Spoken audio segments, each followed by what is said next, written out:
Thomas Sankara in 1987. He was eliminated by Blaise Compaoré. You come to Central African Republic, there's David Dacko. David Dacko was to change the nation in another dimension, but a man called Bokasawa used to eliminate him.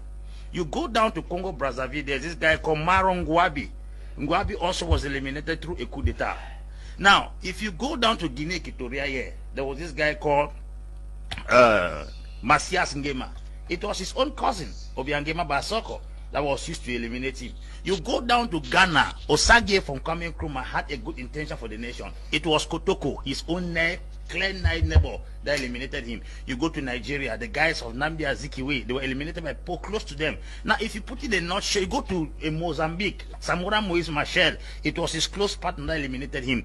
The West, and I repeat, will never and ever have access to Africa until they use Africans. That's why I say what is eating the bean seed is within the bean seed. Africans are full with greed, full with ethnocracy, tribalism, and nepotism. And if nothing is done, we will keep on killing our best every year. As I talk to you recently, I would guarantee you all shorty that this guy Magufuli has convinced us against once more that Africa does not need any support out of the country. Lazarus Chakwera, in his 8-minute speech commemorating the death of Magufuli, he said, the unpredictable Magufuli. They did not know that leadership could run in Africa without money being borrowed from International Monetary Fund, because they did not know Magufuli was coming. They did not know that projects could be set up and executed on time, because they did not know Magufuli was coming. They did not know that somebody could not pay attention to General Assembly of the United Nations. They didn't know Magufuli was coming. African presidents have given us the impression that you must borrow to succeed. Before Magufuli came to power, most of the mines in Tanzania were privatized. But what he did was that he came back and then sanctioned the foreign companies that were mining in Tanzania until 16% of those particular mines were given back as ownership back to Tanzania. A scenario occurred in Zambia.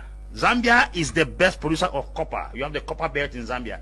Zambia sold that copper belt to an American firm upfront without payment, that they will exploit the copper and pay them later. American firm came, took that particular copper belt, turned it within 2 years and paid the money upfront, and is giving Zambia a 0.00 something% as royalty for their mine. Was that colonialism? It is talking about stupidity and poor management. Who brought gun to give that copper belt to America? Nobody brought gun. When last did you see Europeans using prestation, assimilation, or indirect rule in Africa? It's no longer there. Let us consider the fact that they are taking a greater chunk of our resources. The balance we have here is very possible for us to manage those things. How can a man come in 5 years' time without borrowing a dime from International Monetary Fund, a dime from World Bank? He was able to restore 6 aircrafts into the Tanzania airline.